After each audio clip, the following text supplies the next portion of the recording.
Hello friends, welcome to Raviji channel. இன்னைக்கு video நம்ம என்ன பார்க்க போகிறோம்னா, செல்லம்மா சீரியலோட இந்த வாரம் ப்ரோமோ தான் பார்க்க போகிறோம். நம்ம சேனலுக்கு புதுசாக வந்திருந்தீங்கன்னா மறக்காமல் சப்ஸ்கிரைப் பண்ணிக்கோங்க. இந்த வாரம் ப்ரோமோவில் என்ன காமிச்சிருக்காங்கன்னா, சித்து செல்லம்மா 2 பேருக்கு பார்த்திங்கன்னா கல்யாணம் நடக்க போகுது. மணமேடையில் அந்த ஃபங்க்ஷன் டேட் எல்லாமே ஃபிக்ஸ் பண்ணி இவங்க எல்லாம் கிளம்பி போகிற மாதிரி வந்து காமிச்சிருக்காங்க. எல்லாமே வந்து நல்லபடியாக தான் நடந்துகிட்டு இருக்குது. இந்த டைமில் பார்த்திங்கன்னா மேகாவும் மாணிக்கமும் ஒரு பிளான் பண்ணி, அதாவது மாணிக்கத்தோட ஃபேஸை சித்து ஃபேஸ் மாதிரி வந்து மாற்றி மணமேடைக்கு போயிட்டு தாலி கட்ட வைக்கிற மாதிரி வந்து இவங்க பிளான் பண்ணி, அதுக்கேற்ற மாதிரியே வந்து சித்து காரில் ஏறுறப்போ அவர் தலையில் அடிச்சுட்டு அவர் மைக் அடிச்ச அப்புறம் சித்து இடத்துல இருக்கிற மாணிக்கம் மணமேடைக்கு போகிற மாதிரி வந்து காமிச்சிருக்காங்க. அங்கே போயிட்டு நார்மலாக அந்த கல்யாணத்துக்குள்ள கலந்துக்கிற மாதிரி வந்து இவங்க மணமேடையில் உட்காந்து செல்லம்மா கழுத்தில் தாலி கட்டுற மாதிரி இதெல்லாம் நடந்துகிட்ருக்கு.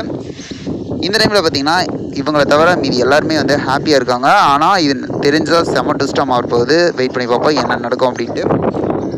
இதுபோல் வீடியோனா மறக்காமல் சப்ஸ்கிரைப் பண்ணி ஃப்ரெண்ட்ஸ். நம்ம வீடியோ பிடிச்சா லைக் பண்ணி கமெண்ட் பண்ணி ஷேர் பண்ணுங்கள். செம்ம ட்விஸ்ட்டாக போகுது. இந்த சீரியல் யார் யாருக்கு பிடிக்கும், இவங்களோட கேரக்டர் இப்படி மாற்றி பண்ணுறது கரெக்டாக அப்படிங்கிற மாதிரி சொல்லிட்டு நீங்கள் என்ன நினைக்கிறீங்க மறக்காமல் கமெண்ட் பண்ணுங்கள்.